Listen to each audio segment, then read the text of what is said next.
બનાસકાંઠાથી અમિત ભીલને.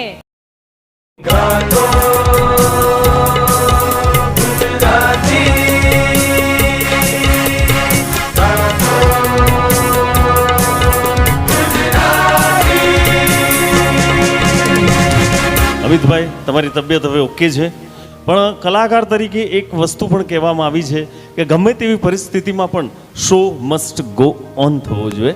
અને આ તમારી હિંમતને દાદ આપું છું. અને આ સ્ટેજ હવે તમારું છે, તોડી નાખો. Thank you. એટલે એમ તોડતા નહીં, ગઈને તોડી નાખજો. Thank you.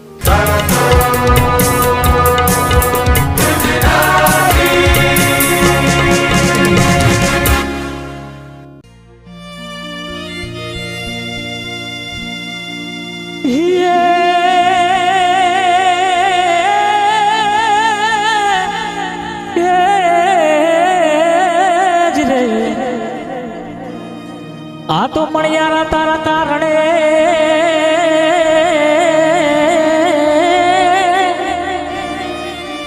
અને રાજ મેં સોળે સદાય સળગા હે દાદ તોરણ બાંધું એવા ટોલ લે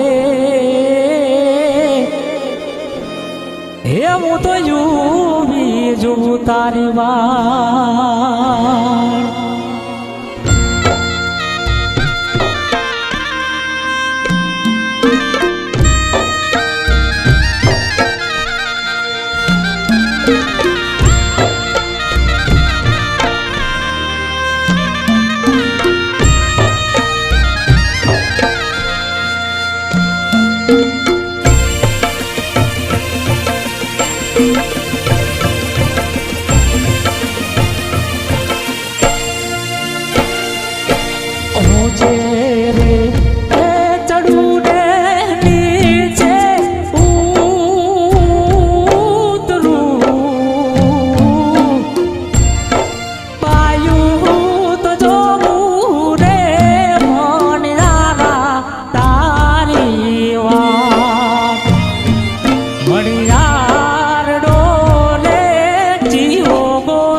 શું વાત છે અમિત, કેટલું સરસ ગાયું તમે, અદ્ભુત, સુપર્બ.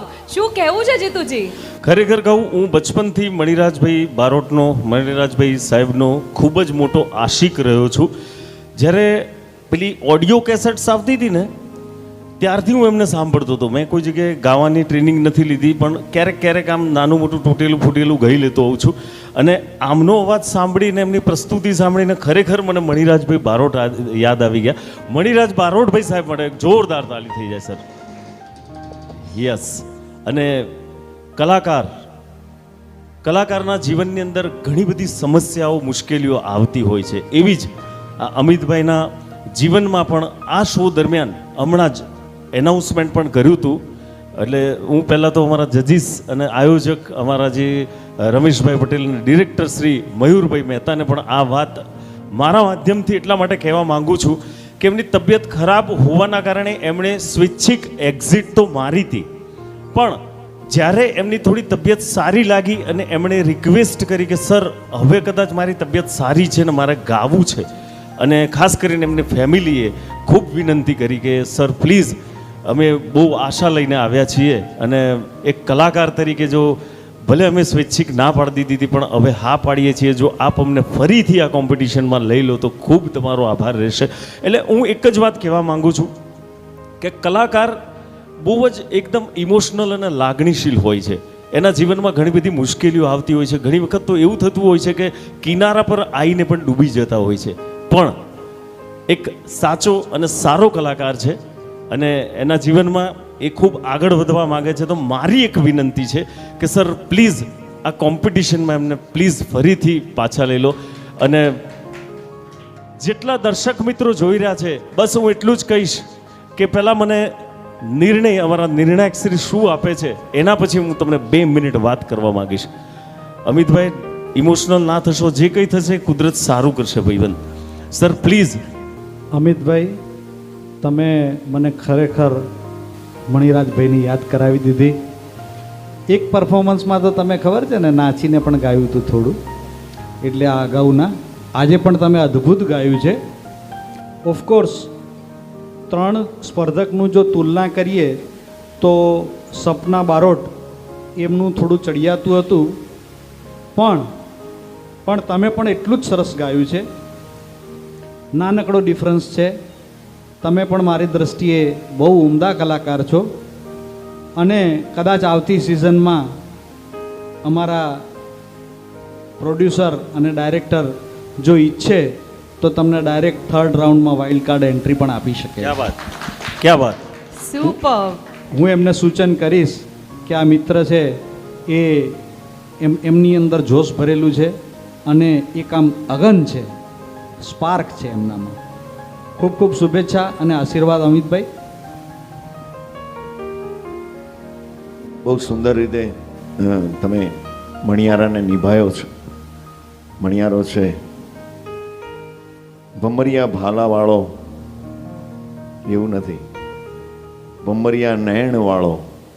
નૈણ છે ને ભમરિયા, ભાત છે વાંકલડી મૂછવાળો, અણિયાળી આંખીવાળો, મીઠુડી બોલીવાળો. અહીંયાની વાત છે, શરીરરૂપી વાત છે. ભમરિયા ભાલાની, તલવારની કે એવી કંઈ વાત છે નહીં. એટલે બીજી વાર આ ભૂલ ન થાય એવું તમે કરજો. બીટ્સ ચૂકી ગયા છો તમે, એટલે મણિયારો ગાવો બહુ અઘરો છે, આ તાલ પણ અઘરો છે. એટલે સુંદર રીતે તમે નિભાવ્યું છે. તમારી તબિયત સારી થઈ પછી તમે સારી રીતે પરફોર્મ કર્યું છે. એકવાર અમિત માટે જોરદાર તાળીના ગડગડાટ થઈ જવા જોઈએ. મૂલ્યાંકન એ અહીંયાથી થઈ ગયું છે, બરાબર છે.